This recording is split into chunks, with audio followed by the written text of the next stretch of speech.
बिस्मिल्लाहिर्रहमानिर्रहीम। आज का lecture Punjab text book board Lahore class 9 से है।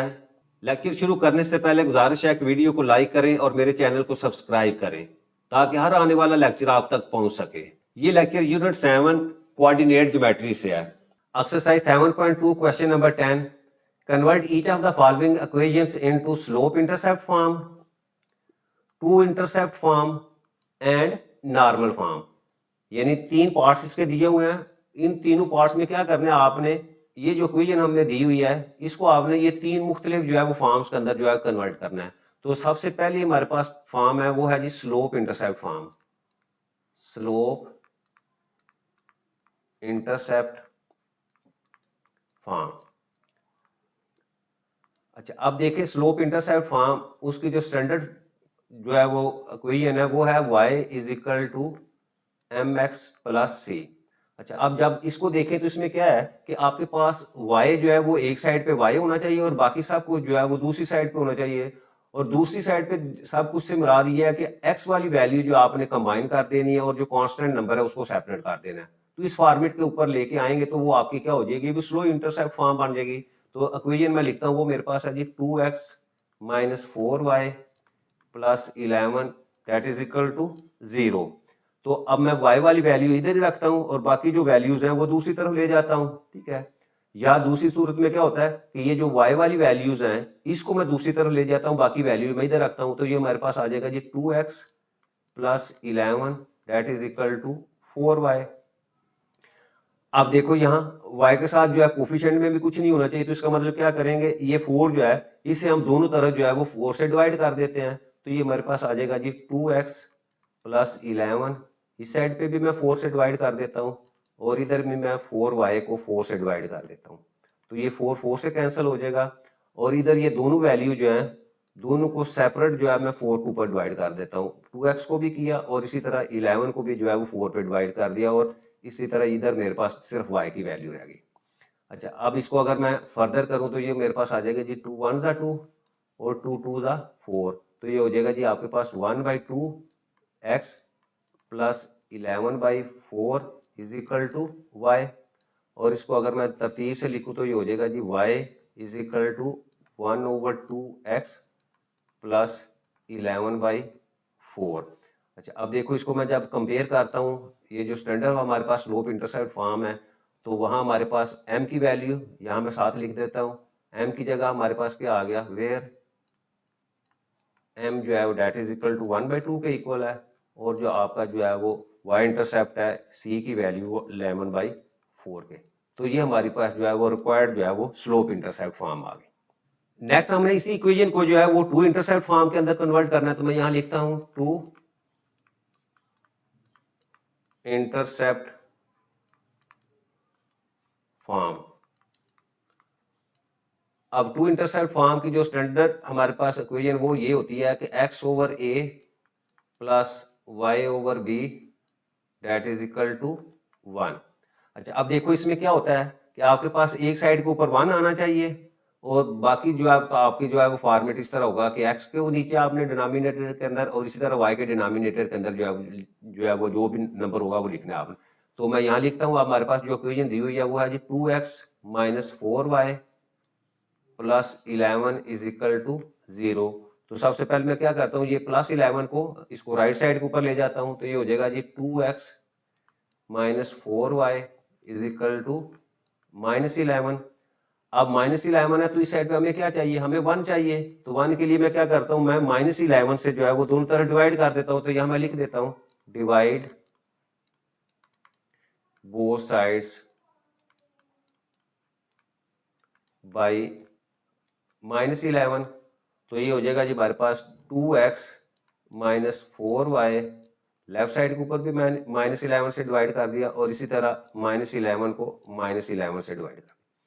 तो इस साइड को माइनस माइनस से कैंसिल या पूरी वैल्यू जो है पूरी वैल्यू से कैंसिल होगा, आपके पास जो है 1 आ जाएगा। और इसको मैं माइनस 11 को दोनों वैल्यू से जो है वो डिवाइड कर देता हूँ, इसको भी और इसी तरह 4y इसको भी मैं इलादा जो है वो माइनस 11 से डिवाइड कर दिया और इधर मेरे पास जो है वो 1 आ जाता है। अच्छा, अब हमारा फॉर्मेट क्या है, वो x ओवर a है। तो मैं क्या करता हूँ, यहाँ सिर्फ आपकी x की वैल्यू ऐसी रहने देता हूँ और ये 2 जो है ये नीचे जो है वो डिवाइड कर लेगा, ये हो जाएगा -11 डिवाइडेड बाई 2। और इसी तरह ये माइनस और ये माइनस आपस में कैंसिल हो जाएगा, प्लस हो जाएगा, तो यहाँ आपके पास y और अगेन जो है वो 4 और ये 4 जो है वो नीचे आके डिवाइड हो जाएगा और इज इक्वल टू 1। तो अब देखो इसको कंपेयर करेंगे, जब हम स्टैंडर्ड फॉर्म जो है हमारे पास 2 इंटरसेप्ट फॉर्म है तो उसके मुताबिक क्या ये आपके पास इक्वेशन आ गई, और वेयर यहाँ आपके a की जगह जो है वो -11/2 है और b की जगह आपके पास जो है वो 11/4 है। तो ये हमारी रिक्वायर्ड जो है वो 2 इंटरसेप्ट फॉर्म है। नेक्स्ट है जी, हमने इसी क्वेश्चन की जो है वो नॉर्मल फॉर्म जो है वो फाइंड करनी है। तो सबसे पहले हम ऊपर लिखते हैं जी नॉर्मल फॉर्म। अच्छा, अब नॉर्मल फॉर्म की जो हमारे पास जो स्टैंडर्ड इक्वेशन है वो है जी हमारे पास x cos alpha plus y sin alpha is equal to p।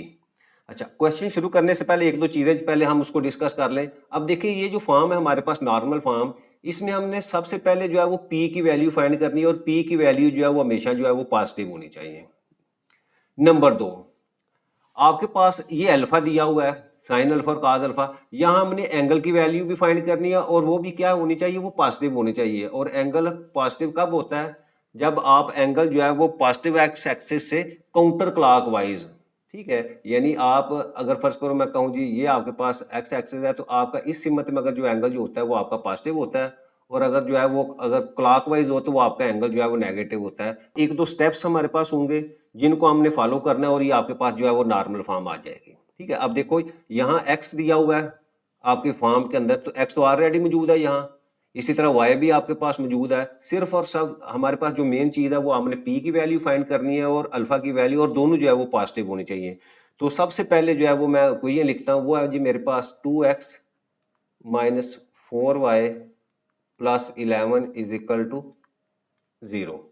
अच्छा, सबसे पहले जो है मैं 11 को दूसरी तरफ लेके जाता हूँ। अच्छा, अब एक सूरत तो ये है कि मैं इनको इसी तरह रहने दूं और 11 को दूसरी तरफ जाके -11 कर दूं, और दूसरी सूरत ये भी हो सकती है कि मैं 11 को इधर ही रहने दूं और ये आपके x और y जो वाली वैल्यू जो है इसको दूसरी तरफ ले जाऊंगे, तो ये आपकी 11 जो है यानी p की वैल्यू जो पॉजिटिव रहेगी। मैं 11 को ही राइट साइड के ऊपर लेके जाता हूँ ताकि हम एक क्वेश्चन की हर कंडीशन जो है उसकी जो है वो अंडरस्टैंडिंग हो जाए। तो ये मेरे पास आ जाएगा जी 2x minus 4y is equal to -11। ठीक है, अच्छा, अब सबसे पहले हम क्या करेंगे, ये जो x और y हैं इनके जो कोफिशिएंट्स हैं उनकी मैग्नीट्यूड वैल्यू जो है वो हमने फाइंड करनी है।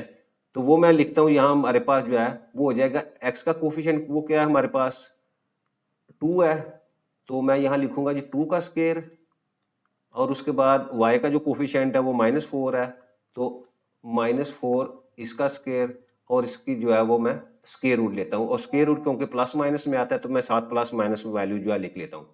इसको फर्दर सॉल्व करूँ तो ये 2 टू द 4 और इसी तरह 4 4 ज़ा 16 और इसके ऊपर स्क्वायर रूट और साथ जो है वो प्लस माइनस। फर्दर इसको सॉल्व करूँगा तो ये आ जाएगा जी +-20, और 20 को अगर मैं फैक्टर्स की फॉर्म में करूँ तो ये मेरे पास आ जाएगा जी 2 × 2 × 5, और इसको मज़ीद मैं सॉल्व करूँगा तो ये मेरे पास इस पेयर में से एक आपके पास बाहर आ जाएगा और स्क्वायर रूट के अंदर आपके पास जो है वो 5 वैल्यू आ जाएगी। ठीक है, अब मेरे पास ये 2 वैल्यूज़ आ गई हैं। अच्छा, अब मैंने क्या करना है, इस वैल्यू को जो है ये हर टर्म के साथ जो है नीचे डिवाइड कर देना है, यानी बोथ साइड्स मैंने जो है ना अच्छा, अब इसमें से मेरे पास प्लस की वैल्यू भी है और माइनस की वैल्यू है, तो इसको मैंने इसमें से कौन सी सिलेक्ट करनी है, तो वो हमने ये राइट साइड के ऊपर जो ऑलरेडी हमने -11 लिखा हुआ है इसको दे के जो है वो यहाँ से हम जो है सिलेक्शन करेंगे। अगर तो हमारे पास पहले ही 11 माइनस में है तो यहाँ से हम माइनस की वैल्यू जो है वो सिलेक्ट करेंगे, और अगर हमारे पास पहले ही जो है वो पॉजिटिव में हो तो यहाँ भी हम पॉजिटिव की वैल्यू जो है वो सिलेक्ट करेंगे। तो इसका मतलब यहाँ से मैं सिलेक्ट करता हूँ -2 स्क्वायर रूट ऑफ 5, उसी से जो है वो मैं दोनों तरफ जो है वो डिवाइड कर देता हूँ। तो ये मेरे पास वैल्यू क्या हो जाएगी, वो आ जाएगी जी 2x divided by -2 square root of 5। इसी तरह नेगेटिव जो है वो 4y है, इसको भी मैं -2 स्क्वायर रूट ऑफ 5 से मल्टीप्लाई करता हूँ, डिवाइड करता हूँ, यानी 4y को भी मैं -2 स्क्वायर रूट ऑफ 5 जो है उससे डिवाइड करता हूँ, और इसी तरह जो है राइट साइड के ऊपर -11 है और इसको भी मैं -2 स्क्वायर रूट ऑफ 5 उससे जो है वो डिवाइड कर देता हूँ, ताकि माइनस से हमारी वैल्यू जो है राइट साइड के ऊपर पी की वैल्यू जो है वो पॉजिटिव में आ जाएगी। अच्छा, अब इसको सॉल्व करें तो ये 2 1 2 और ये 2 2 से कैंसिल हो जाएगा, और इसके बाद जो है वो ये भी 2 कैंसिल हो जाएगा, 2 1 2 2 2 4। तो अब सॉल्व करने के बाद हमारे पास वैल्यू आ जाएगी जी x over square root of 5। अब माइनस स्क्वायर रूट ऑफ 5 के साथ नेगेटिव साइन है, तो ये नेगेटिव साइन जो है मैं यहाँ स्टार्ट के अंदर लिख देता हूँ। डिनोमिनेटर में भी नेगेटिव है और ये भी नेगेटिव है, तो इन दोनों को मल्टीप्लाई करेंगे आपस में, ये तो ये पॉजिटिव आ जाएगी, और ऊपर हमारे पास है जी 2 और नीचे आपके पास स्क्वायर रूट ऑफ 5 और इसके साथ जो है y, और इसी तरह राइट साइड के ऊपर ये माइनस माइनस से प्लस होके हमारे पास वैल्यू आ जाएगी जी 11 ओवर 2 स्क्वायर रूट ऑफ 5, यानी राइट साइड पे p की वैल्यू जो है इस वक्त हमारे पास जो है वो पॉजिटिव में आ गई। अच्छा, अब ये जो मेरे पास इक्वेशन है इसको मैं कंपेयर करता हूँ, compare with x cos alpha plus y sine alpha is equal to p। यहाँ से मैं ये दोनों जो मेरे पास इक्वेशंस हैं इसको कंपेयर करता हूँ, तो यहाँ मैं देखता हूँ हमारे पास कॉज अल्फा की वैल्यू आ जाती है जी that is equal to -1 over square root of 5, और इसी तरह साइन अल्फा की वैल्यू जो है वो आ जाती है 2 ओवर स्क्वायर रूट ऑफ 5। अगर p की भी लिखना चाहें तो वो p की वैल्यू हमारे पास आ जाती है 11 ओवर 2 स्क्वायर रूट ऑफ 5। ठीक है। अच्छा, ये मेरे पास जो है वो कॉज अल्फा, और अच्छा अब p की वैल्यू तो मेरे पास आ गई, और दूसरी मैंने कहा था कि हमने जो है वो अल्फा की वैल्यू यानी एंगल की वैल्यू जो है वो फाइंड करनी है। तो एंगल की वैल्यू कैसे फाइंड करते हैं, वो हमारे पास होती है जी tan alpha that is equal to sine alpha divided by cos alpha, values put कर दो। साइन अल्फा की वैल्यू हमारे पास आ गई जी 2 over square root of 5 divided by -1 over square root of 5। ये square root of 5 square root of 5 से कैंसिल हो जाएगी, और आगे मेरे पास वैल्यू आ गई जी 2 ओवर -1, और इसको सॉल्व करो तो ये मेरे पास -2 जो है वैल्यू आ गई। अच्छा, अब tan अल्फा की -2 है, और यहाँ से अल्फा की वैल्यू आ जाएगी जी tan इनवर्स -2। अच्छा, अब ये कैलकुलेटर से इसकी वैल्यू फाइंड करेंगे तो ये आ जाती है जी -63.43 डिग्री। कैसे करना है आपने, शिफ्ट 10 और ब्रैकेट के अंदर -2 करेंगे और जो है वो इक्वल का साइन करेंगे तो -63.43 इतनी डिग्री आपके पास वैल्यू आ जाती है। अच्छा, अब देखिए ये एंगल की वैल्यू जो है वो नेगेटिव है। अच्छा, अब यहाँ हमने क्या करना है, अब जरा गौर से देखेंगे तो हमारे पास जो है ये आपके पास कॉस अल्फा की वैल्यू है, और ये आपके पास जो है वो साइन अल्फा की वैल्यू है। अच्छा, अब मैं कोऑर्डिनेट प्लेन की तरफ आता हूँ। कोऑर्डिनेट प्लेन के अंदर देखें तो ये आपका जो है फर्स्ट क्वाड्रेंट है। अब फर्स्ट क्वाड्रेंट के अंदर जो है वो ए लिखा हुआ है, ए का मतलब है कि ऑल पॉजिटिव, यानी इस क्वाड्रेंट के अंदर आपके पास कॉस साइन और टेन और इनके जो रेसिप्रोकल हैं उनकी वैल्यू, सब की वैल्यू जो है पॉजिटिव होती है, इसलिए हम इसको ए से यानी ऑल पॉजिटिव। अच्छा, अब सेकंड क्वाड्रेंट के अंदर आ जाए। सेकंड क्वाड्रेंट के अंदर आपके पास एस लिखा हुआ है, एस का मतलब है कि सिर्फ और सिर्फ आपके पास साइन और इसका रेसिप्रोकल जो है उसकी वैल्यू जो है कोसेकेंट वो पॉजिटिव होती है, बाकी तमाम वैल्यू जो है वो नेगेटिव होती हैं। इसी तरह ये जो आपके पास जो है थर्ड क्वाड्रेंट है। अब थर्ड क्वाड्रेंट के अंदर आपके पास टेन लिखा हुआ है, टेन में सिर्फ टेन और कोटेंजेंट वो पॉजिटिव होती है और बाकी तमाम वैल्यू जो है वो नेगेटिव होती हैं। और फोर सी, सी से मुराद आपका जो है कॉस और सीकेंट वो पॉजिटिव है और बाकी नेगेटिव है। अब हमारे इस क्वेश्चन के अंदर जो है हमारी कॉस की वैल्यू जो है वो नेगेटिव है और साइन की वैल्यू पॉजिटिव है, तो ये हमेशा जो है वो सेकंड क्वाड्रेंट के अंदर होता है। तो इसका मतलब क्या हुआ कि आपका जो एंगल है वो इस सेकंड क्वाड्रेंट के अंदर लाई करता है, वो माइनस में है। माइनस से मुराद क्या हुआ कि आपका ये जो एंगल है ये है 63.43, ये एंगल आपका दिया हुआ है, और ये क्या है, ये क्लॉकवाइज है। क्लॉकवाइज की सूरत में क्या होता है, आपका एंगल जो है वो नेगेटिव होता है। तो हमें, मैंने शुरू में कहा था कि आपका जो अल्फा की वैल्यू जो है वो पॉजिटिव होनी चाहिए, तो पॉजिटिव की वैल्यू जो है वो क्या होता है, पॉजिटिव एक्स एक्सिस, यानी अगर हम इसको ओ लें तो ये आपके पास जो है वो पॉजिटिव एक्स एक्सिस है। तो आपका काउंटर क्लॉकवाइज वो एंगल आपका हमेशा जो है वो पॉजिटिव होता है। तो ये पॉजिटिव लेने के लिए क्या करेंगे हम कि 180 डिग्री में से ये जो एंगल दिया हुआ है 63.43 डिग्री, इसको हम सब्ट्रैक्ट करेंगे तो आपका एंगल क्या हो जाएगा, वो पॉजिटिव में हो जाएगा। तो यहां मैं लिखता हूं सबसे पहले कि since angle lies in second quadrant, for positive value of angle alpha. तो उसके लिए हम क्या करेंगे कि 180 में से ये जो एंगल हमें वैल्यू आई है 63.43, इसको सब्ट्रैक्ट करेंगे तो हमारे पास एंगल आ जाता है 116.57 डिग्री। तो ये एल जो हमारे पास एंगल की वैल्यू जो है वो पॉजिटिव में आ गई। तो अब हम क्या करते हैं, वो जो हमारे पास स्टैंडर्ड इक्वेशन है वो सारी वैल्यूज हमारे पास आ गई, तो हम उसमें पुट कर देते हैं, तो वो आ जाएगा हमारे पास एक्स कॉस अल्फा की वैल्यू आ जाएगी 116.57 degree plus y sine alpha की जगह again 116.57 degree is equal to, और पी की वैल्यू हमारे पास है जी 11/2 स्क्वायर रूट ऑफ 5। तो ये हमारे पास जो है वो हमारी नॉर्मल फॉर्म जो हमने फाइंड करनी थी वो आ गई। बी पार्ट जो है स्टार्ट करते हैं। Convert each of the following equations into slope intercept form, to intercept form and normal form. तो सबसे पहले जो है हम स्लोप इंटरसेप्ट फॉर्म जो है वो फाइंड करते हैं, स्लोप इंटरसेप्ट फॉर्म।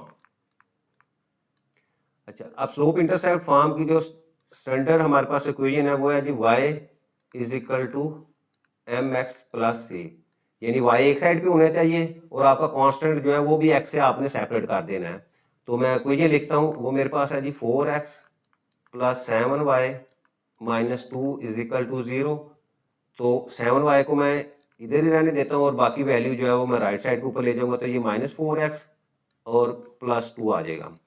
अब इधर y के साथ कोफिशिएंट में 7 भी नहीं रहना चाहिए, तो इस 7 से जो है मैं डिवाइड कर देता हूँ, तो ये हो जाएगा जी -4x plus 2 divided by 7।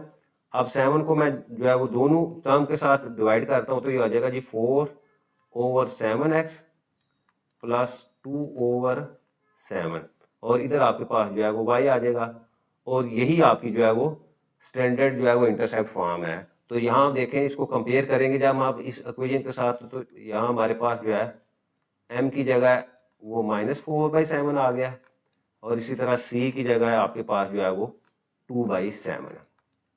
Next इसी की टू इंटरसेप्ट फॉर्म, हेडिंग देता हूं मैं पहले, टू इंटरसेप्ट फॉर्म।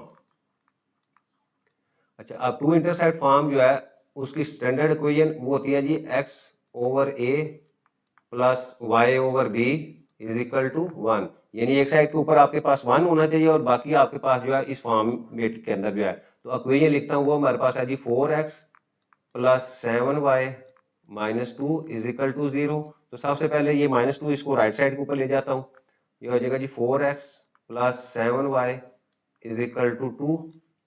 अच्छा, अब देखो यहाँ में राइट साइड के ऊपर 2 चाहिए, तो इसका मतलब हम क्या करेंगे, 2 से डिवाइड कर देंगे बोथ साइड। तो मैं यहाँ लिखता हूँ डिवाइड बोथ साइड्स बाई 2। तो ये हो जाएगा जी 4x प्लस 7y, इस साइड पे भी 2 पे डिवाइड कर देंगे और राइट साइड के ऊपर 2 पे डिवाइड। तो यहाँ इसको दोनों टर्म्स को अलग-अलग हम 2 पे डिवाइड करते हैं, 7y डिवाइडेड बाई 2, और इसी तरह ये 2 से कैंसिल होगा, आपके पास 1 आ जाएगा। अब क्योंकि हमारी जो इक्वेशन है उसमें ऊपर न्यूमरेटर में सिर्फ x है, तो इसको सबसे पहले मैं सिंपलीफाई करता हूँ, तो ये हो जाएगा 2 1 ज़ा 2, 2 2 ज़ा 4, और ये 7 और 2 एज इट इज रहेंगे। तो अब फर्दर जो है क्या करूँगा मैं, x और ये वैल्यू जो है जो 2 है ये आपका क्या हो जाएगा, वो नीचे जो है वो इस तरह डिवाइड हो जाएगा, और इसी तरह y ऊपर है लिखता हूँ, और 2 डिवाइडेड बाई 7, और राइट साइड के ऊपर आपके पास जो है 1। तो ये हमारी जो है वो स्टैंडर्ड इक्वेशन है, और यहाँ जो है वो आपका a की जगह जो है मैं यहाँ लिखता हूँ वेयर a की वैल्यू जो है वो आपके पास 1/2 है, और इसी तरह b की जगह आपके पास जो है वो 2/7 है। नेक्स्ट है जी, हमने थर्ड फॉर्म जो है वो नॉर्मल फॉर्म वो फाइंड करनी है। तो पहले हेडिंग ऊपर हम देते हैं नॉर्मल फॉर्म। अच्छा, अब नॉर्मल फॉर्म जो है उसकी जो स्टैंडर्ड इक्वेशन हमारे पास है वो है जी x cos alpha plus y sine alpha that is equal to p, यानी ये स्टैंडर्ड फॉर्म है। अब हमने क्या करना है, हमने p और अल्फा की वैल्यू फाइंड करनी है, और दोनों वैल्यू जो है वो पॉजिटिव होनी चाहिए। तो सबसे पहले मैं इक्वेशन लिखता हूँ, वो है जी 4x plus 7y -2 is equal to 0। और यहाँ से मैं ये -2 है इसको दूसरी तरफ लेके जाता हूँ तो ये हो जाएगा जी 4x plus 7y is equal to 2। अब मैंने इनके कोफिशिएंट उसकी मैग्नीट्यूड वैल्यू लेनी है तो वो मेरे पास आ जाएगी जी +4 का स्क्वायर और +7 का स्क्वायर, यानी x का कोफिशिएंट और y का कोफिशिएंट उसका स्क्वायर लेके उसकी हमने क्या करना है, स्क्वायर रूट लेना है। तो ये इसको सॉल्व करें तो ये आ जाएगा जी +4 का स्क्वायर 16 प्लस 7 7 का 49। फर्दर इसको सॉल्व करूं तो ये आ जाएगा जी आपके पास स्क्वायर रूट ऑफ 65। अच्छा अब देखें यहाँ दो वैल्यूज आ गई प्लस और माइनस में, तो क्योंकि हमारे पास 2 ऑलरेडी जो है वो पॉजिटिव में है तो हमें क्योंकि p पॉजिटिव में चाहिए तो हम यहाँ से सिर्फ जो है वो पॉजिटिव वैल्यू जो है वो प्लस स्क्वायर रूट ऑफ 65 उससे दोनों तरफ जो है वो डिवाइड कर देते हैं। तो हमारे पास इक्वेशन क्या आ जाएगी जी 4x over square root of 65 plus 7y over square root of 65 और इसी तरह राइट साइड के ऊपर हमारे पास आ जाएगा 2 ओवर स्क्वायर रूट ऑफ 65। अच्छा अब इस इक्वेशन को हम कंपेयर कर लेते हैं, कंपेयर विद, अब जो हमारे पास स्टैंडर्ड फॉर्म वो है जी x cos alpha plus y sin alpha is equal to p। अच्छा अब दोनों इक्वेशन को कंपेयर करें तो यहाँ से हमारे पास cos अल्फा की वैल्यू आ जाती है जी cos alpha that is equal to 4 over square root of 65। इसी तरह sin अल्फा की वैल्यू है वो है जी 7 ओवर स्क्वायर रूट ऑफ 65 और इसी तरह p को देखें तो वो p की वैल्यू हमारे पास 2 ओवर स्क्वायर रूट ऑफ 65। अब यहाँ से हम जो है वो अल्फ़ा की वैल्यू फाइंड करनी है और अल्फ़ा हमें पता है जी tan alpha that is equal to sin alpha over cos alpha. sin alpha की वैल्यू है 7 ओवर स्क्वायर रूट ऑफ 65 और इसी तरह cos की वैल्यू है 4 ओवर स्क्वायर रूट ऑफ 65। ये कैंसिल हो जाएगी और हमारे पास वैल्यू आ जाएगी जी 7 ओवर 4। अच्छा अब फर्दर यहाँ से अल्फ़ा हमने फाइंड करना है वो हो जाएगा tan इनवर्स 7 ओवर 4 और यहाँ से हम कैलकुलेटर से इसकी वैल्यू लेंगे तो हमारे पास अल्फ़ा की वैल्यू आ जाती है 60.26 डिग्री। अच्छा अब देखें हमारे पास cos अल्फ़ा की वैल्यू वो भी पॉजिटिव है और sin अल्फ़ा की वैल्यू वो भी पॉजिटिव है। इसका मतलब आपका जो एंगल है वो फर्स्ट क्वाड्रेंट के अंदर है, तो फर्स्ट क्वाड्रेंट के अंदर आपके पास अल्फ़ा की वैल्यू 60.26 डिग्री आ गई है। तो ये हमेशा जो है वो आपकी क्या होगी, ये पॉजिटिव है तो इसका मतलब ये काउंटर क्लॉकवाइज है, तो यही आपकी अल्फ़ा की वैल्यू जो है रहेगी। तो अब हम स्टैंडर्ड फॉर्म इसको कन्वर्ट करेंगे तो हमारे पास आ जाएगा जी x cos 60.26 degree plus y sin 60.26 degree is equal to p की वैल्यू हमारे पास है 2 ओवर स्क्वायर रूट ऑफ 65। तो ये हमारी जो है वो नॉर्मल फॉर्म आ गई। Question number 10, convert each of the following equations into slope intercept form, to intercept form and normal form. तो पीछे जो दो पार्ट्स किए हैं उसी तरह सबसे पहले हम जो है वो स्लोप इंटरसेप्ट फॉर्म लिखते हैं, उसके हेडिंग देते हैं स्लोप इंटरसेप्ट फॉर्म। अच्छा अब स्लोप इंटरसेप्ट फॉर्म जो जर्नल इक्वेशन हमारे पास है वो है जी y is equal to m x plus c. एक साइड पे आपकी y की वैल्यू आनी चाहिए और बाकी तमाम जो है वो आपकी टर्म जो है वो दूसरी तरफ होनी चाहिए। तो मैं इक्वेशन लिखता हूँ 15y minus 8x plus 3 is equal to 0। तो अब मैं यहाँ से क्या करता हूँ, ये 15y पहले हमारी एक साइड पे है तो इसको मैं इधर रहने देता हूँ और बाकी तमाम टर्म जो है वो दूसरी तरफ ले जाता हूँ। तो ये हो जाएगा जी 8x माइनस 3। अब y का कोफिशिएंट जो है वो 1 होना चाहिए, तो इसका मतलब ये 15 है तो 15 दूसरी तरफ जाके डिवाइड हो जाएगा। तो ये होगा जी 8x माइनस 3 डिवाइडेड बाई 15 और इसको अलग अलग डिवाइड करेंगे तो हो जाएगा 8 ओवर 15x। यहाँ इसको इस तरह भी लिखा जा सकता है कि प्लस और माइनस 3 ओवर 15। ठीक है, ये क्यों लिखा है, क्योंकि हमारी जो स्टैंडर्ड फॉर्म है वहाँ दरमियान में प्लस है तो मैं यहाँ प्लस लिख के इसको -3/15 जो है वो लाया था। तो ये हमारी जो है वो स्लोप इंटरसेप्ट फॉर्म है और वेयर m की जगह आपके पास जो है वो 8/15 है, और इसी तरह c की वैल्यू हमारे पास है जी -3/15। ठीक है, इस तरह भी लिख सकते हैं। और इसको अगर हम सॉल्व करना चाहें तो यहाँ आपका 3 1 3 और 3 5 15, ये भी हम जो है वो इसको लिख सकते हैं कि y = 8/15 x प्लस -1/5। ठीक है, तो ये भी हमारे पास जो है ये standard form of slope intercept form है। नेक्स्ट हमारे पास टू इंटरसेप्ट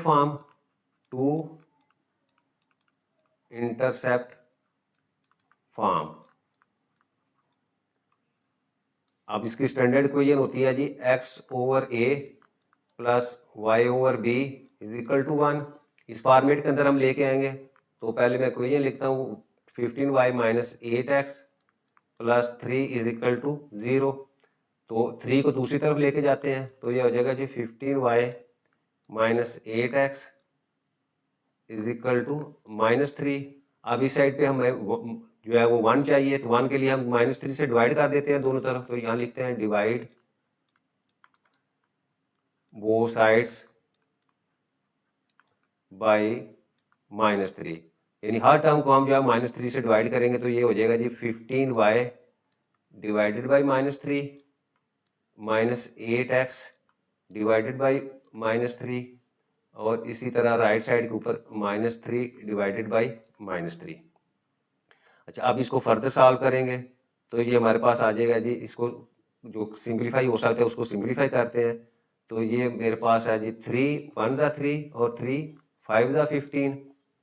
अच्छा, और यहाँ भी इसको इससे कैंसिल करेंगे तो आपके पास 1। तो इसको और तरतीब भी दें तो ये मेरे पास ये माइनस है और ये माइनस है, ये प्लस हो जाएगा। तो यहाँ आ जाएगा जी आपके पास 8x/3। पहले x की वैल्यू लिखते हैं, फिर उसके बाद y की वैल्यू है वो हमारे पास आ जाएगा जी 5y डिवाइडेड बाई -1, और इधर आपके पास 1 आ जाएगा। अच्छा, फर्दर हम इसको उसी फॉर्मेट के ऊपर लिखेंगे तो ये हो जाएगा जी x/, ये 3 नीचे रहेगा और इसको हम जो है वो 3 पे डिवाइड कर देते हैं, और इसी तरह यहाँ आपके पास प्लस y/-1/5 = 1। तो ये हमारी जो है वो टू इंटरसेप्ट फॉर्म जो है उस फॉर्मेट के अंदर आपकी इक्वेशन आ गई। और यहाँ हमारे पास जो है वेयर a की वैल्यू जो है वो आपके पास 3/8 है, और इसी तरह b की वैल्यू जो है वो -1/5 है। तो ये हमारी रिक्वायर्ड जो है वो इक्वेशन है। नेक्स्ट है जी नॉर्मल फॉर्म। पहले ऊपर हेडिंग दे लेते हैं हम, नॉर्मल फॉर्म। अच्छा, अब देखिए नॉर्मल फॉर्म, पहले हम इसकी स्टैंडर्ड इक्वेशन लिखते हैं। वो हमारे पास है जी x cos alpha plus y sin alpha = p। तो यहाँ हम p और अल्फा की वैल्यू लेनी है, और दोनों वैल्यू जो आपकी पॉजिटिव होनी चाहिए। तो इक्वेशन हमारे पास है जी 15y - 8x प्लस 3 = 0। तो सबसे पहले मैं जो है वो 3 को दूसरी तरफ लेके जाता हूँ, क्योंकि इस सिमत में हमारे पास x और y की वैल्यू होनी चाहिए। तो ये हो जाएगा जी 15y - 8x = -3। अब x और y का जो कोफिशिएंट्स है उसकी मैग्नीट्यूड वैल्यू हमने लेनी है, तो वो हमारे पास आ जाएगी जी प्लस माइनस।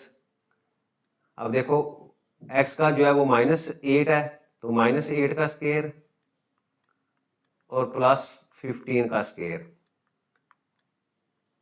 और इसको सॉल्व करेंगे तो हो जाएगा जी प्लस माइनस 8 का स्क्वायर लेंगे तो 64, और प्लस 15 का वो 225, और दोनों को ऐड करेंगे तो हमारे पास वैल्यू आ जाएगी जी 289, और 289 का स्क्वायर रूट लेंगे तो हमारे पास वैल्यू आ जाएगी प्लस माइनस 70। ठीक है, तो ये मेरे पास जो है वो वैल्यू आ गई। अब देखें ये पॉजिटिव और नेगेटिव दो वैल्यूज हैं, तो हमें p की वैल्यू पॉजिटिव चाहिए। तो इसका मतलब क्या होगा, यहाँ से मैं -17 जो है वो वैल्यू जो है वो सिलेक्ट करूंगा। तो मैं यहाँ लिख भी देता हूं कि for positive value of p to right hand side, यानी राइट हैंड साइड के ऊपर p की वैल्यू क्योंकि पॉजिटिव चाहिए हमें, तो हम क्या करते हैं डिवाइड बोथ साइड्स बाई -17, यानी दोनों तरह हम -17 से जो है वो डिवाइड कर देते हैं। अच्छा, यहाँ इसको एक स्टेप और आगे हम कर सकते हैं। इसको अगर मैं तरतीब से लिख दूं तो ये -8x plus 15y is equal to -3, इस तरह भी लिख सकते हैं। तो आप डिवाइड करते हैं तो ये मेरे पास वैल्यू आ जाएगी जी -8x, इसको डिवाइड कर दें -17 से, फिर उसके बाद ये 15y है प्लस 15y, इसको भी डिवाइड कर दें -17 से, और इसी तरह राइट साइड के ऊपर -3 है, उसको भी -17 से हमने डिवाइड कर दिया। अच्छा, अब इसको सिंप्लीफाई करते हैं, ये माइनस माइनस प्लस हो जाएगा तो आपके पास आ जाएगा जी 8x/17, और इसी तरह इसको माइनस को मैं यहाँ भी लिख सकता हूँ, तो यहाँ लिखूंगा तो ये -15/17 और इसके साथ y, और राइट साइड के ऊपर ये माइनस माइनस प्लस होने के बाद आपके पास 3/17 आ जाएगा। अब इसको मैं कंपेयर करता हूँ, स्टैंडर्ड जो हमारे पास है इसको कंपेयर करो, कंपेयर विद किसके साथ, x cos alpha plus y sine alpha is equal to p। अब दोनों इक्वेशन को कंपेयर करें तो यहाँ से हमारे पास जो है वो cos अल्फा की वैल्यू आ जाती है, cos alpha that is equal to 8/17। इसी तरह साइन अल्फा की वैल्यू वो है जी -15/17, और p की वैल्यू हमारे पास आ गई जी 3/17। अच्छा, अब सबसे पहले हम अल्फ़ा फाइंड करते हैं, तो अल्फ़ा के लिए हमारे पास tan alpha that is equal to sine alpha over cos alpha, values put करो साइन अल्फ़ा की, ये -15/17 डिवाइडेड बाई 8/17। अब 17 से कैंसिल, तो ये वैल्यू आ गई जी -15 डिवाइडेड बाई 8। अब यहाँ से अल्फ़ा की वैल्यू आ गई हमारे पास tan इनवर्स -15 डिवाइडेड बाई 8। अब कैलकुलेटर से इसकी वैल्यू जब हम लेंगे तो ये वैल्यू आ जाती है हमारे पास जी -61.93 डिग्री, ये अल्फ़ा की वैल्यू आ गई हमारे पास। अच्छा, अब देखिए ये नेगेटिव वैल्यू है। अच्छा, अब अगर हम गौर करें कॉस और साइन की वैल्यू के ऊपर, तो अब देखें कॉस अल्फ़ा की वैल्यू हमारे पास क्या है, वो प्लस में है, पॉजिटिव वैल्यू है, और साइन अल्फ़ा की वैल्यू क्या है, वो नेगेटिव है। तो अब हम इधर कोऑर्डिनेट प्लेन की तरफ आते हैं। अब यहाँ देखें कॉस अल्फ़ा प्लस में और साइन अल्फ़ा जो है वो नेगेटिव में, ये आपका कौन सा क्वाड्रेंट होता है, ये फोर्थ क्वाड्रेंट होता है। तो फोर्थ क्वाड्रेंट आपका, तो इसका मतलब क्या हुआ कि आपका ये जो अल्फ़ा है -61.93, वो ये एंगल आपका बन रहा है, ये मैंने शो किया हुआ है, ठीक है, क्योंकि एंगल आपका जो है वो ये क्लॉकवाइज है, तो क्लॉकवाइज है तो ये नेगेटिव में है। अब हमें अल्फा की वैल्यू जो है पॉजिटिव चाहिए, तो इसका मतलब क्या हुआ, ये वाला एंगल हमें चाहिए पॉजिटिव, ठीक है, काउंटर क्लॉकवाइज, ठीक है, यानी एंटी क्लॉकवाइज चाहिए। तो उसके लिए क्या करेंगे हम, 360 में से ये वाला एंगल जो है वो 61.93, इसको सब्ट्रैक्ट करेंगे तो आपके पास जो है वो positive value of angle alpha आ जाएगी। तो यहाँ मैं इसको यहाँ लिखता हूँ, for positive value of angle alpha, क्या करेंगे हम, 360 डिग्री में से -61.93 डिग्री को सब्ट्रैक्ट करते हैं तो हमारे पास वैल्यू आ जाएगी 298.07 डिग्री। तो अब हमारे पास अल्फा की वैल्यू भी आ गई, यानी एंगल भी आ गया, और टी की वैल्यू भी आ गई। तो हम स्टैंडर्ड फॉर्म जो है वो लिखते हैं, तो यहाँ मैं लिख देता हूँ देयरफॉर रिक्वायर्ड नॉर्मल फॉर्म, वो क्या आ जाएगी जी आपके पास, x cos of 298.07 degree plus y sine 298.07 degree is equal to 3/70। तो ये क्वेश्चन हमारा जो है वो कंप्लीट हो जाता है।